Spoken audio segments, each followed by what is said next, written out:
you.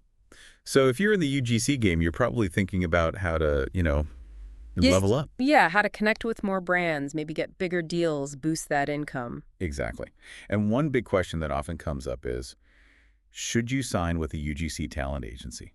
Right. That's what we're diving into today. These agencies, they basically act as matchmakers. Red makers. Okay. Yeah, connecting you, the creator, with brands. They handle a lot of the admin side, negotiations, contracts, finding clients. And they take a cut for that, a commission. Precisely. So our mission here is to give you the real picture, the good, the bad, maybe the unexpected about UGC agencies. And also look at what else is out there, the alternatives. So you can figure out what's truly the best path for you.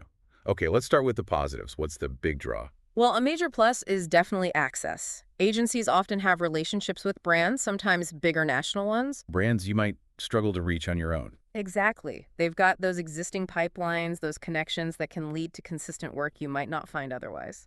Okay, access makes sense. Like having it in. What about the day-to-day stuff, the paperwork? That's another key thing. They often manage the contract negotiations, the invoicing, which, let's be honest, can be a huge time sink. Oh, for sure. Takes away from actually making content. Right, so it frees you up to focus on creating, and some agencies even offer, like, professional development resources. Helping you sharpen your skills, build your brand image. Yeah, things like that, workshops, feedback, that kind of support. Right, so access, admin, help, maybe some skill building. Sounds pretty good. Yeah.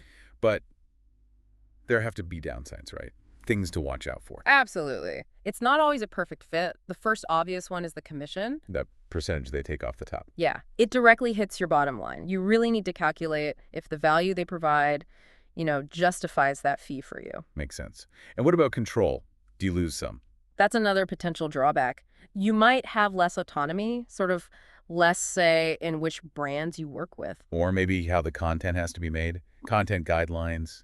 Yeah. Usage rights? Exactly. The agency might have specific ways they operate or agreements with brands that limit your flexibility. Okay. And contracts. I hear agency contracts can be tricky. They definitely require careful review. You might find long contract terms, sometimes a year or more. Why, okay. And exclusivity clauses are pretty common. Meaning you can't work with other agencies or even find your own deals sometime. Potentially, yes. It locks you in. Understanding those obligations before you sign is critical. That feels like a big commitment. And it ties into something else I've seen discussed online. Transparency. That's a big one. Concerns pop up in places like Reddit's RUGC creators community. What kind of concerns? Creators sometimes feel they aren't getting the full picture on deal terms or how their earnings are calculated, feeling a bit in the dark. Right. And I've seen TikToks too. Some positive experiences, sure, but others mentioning issues. Yeah, things like communication breakdowns with the agency, maybe slow payments, feeling the agency isn't really fighting for their best interests. It varies a lot. So it seems like due diligence is key. But if the agency route feels maybe too restrictive or the commission's too high, what are the alternatives? How else can you connect with brands? Well, there are platforms emerging specifically for direct connections, something like Grandee, for instance. How does that work? They basically facilitate you talking directly to the brand. You negotiate your own terms, often get paid up front, and there's no intermediary taking that commission slice.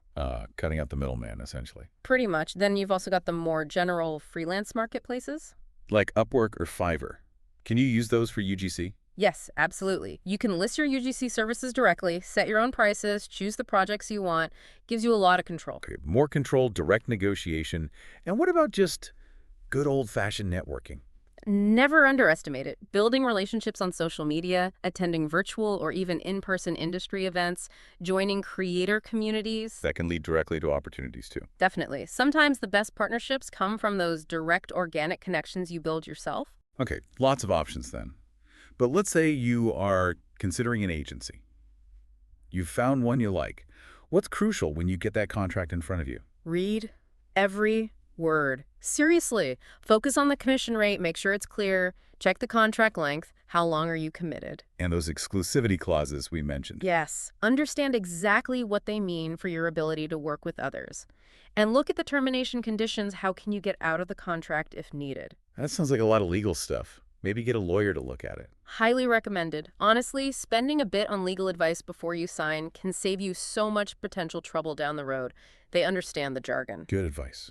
What about researching the agency itself, beyond the contract?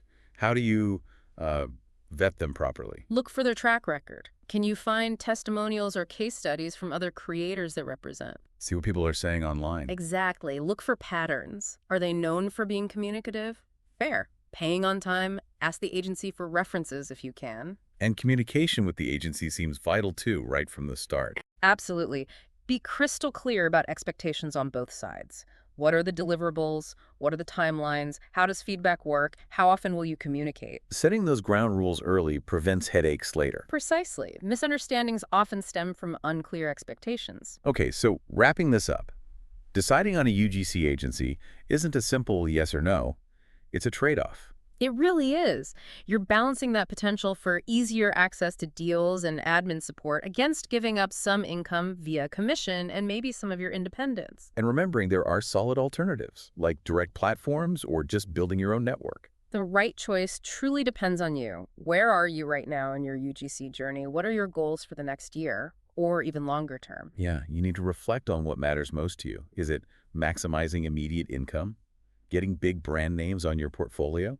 Maintaining full creative control? Thinking about which model agency direct marketplace networking best aligns with those personal goals is key. Understanding all these paths is really empowering, isn't it? It lets you navigate this whole UGC landscape more effectively. Definitely. So maybe the final thought for you to chew on is this.